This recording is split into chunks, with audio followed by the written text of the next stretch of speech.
கேரள மாநிலம் கண்ணூரில் உள்ள குடியன்மலையில் கடந்த ஏப்ரல் 20ஆம் தேதி கோகோ தோட்டத்தில் இருந்து 30 ராஜநாக முட்டைகளை கண்டெடுத்தார் பாம்பு பிடி வீரர் சாஜி.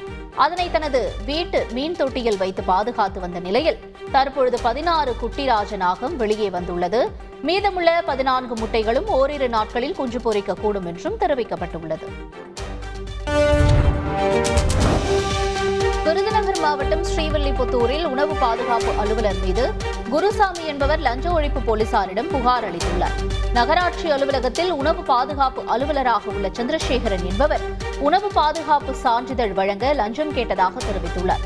சந்திரசேகரன் லஞ்சம் வாங்கிய போது போலீசார் கையும் களவுமாக கைது செய்தனர். செய்திகளை உடனுக்குடன் தெரிந்து கொள்ள உடனே சப்ஸ்கிரைப் பண்ணுங்க.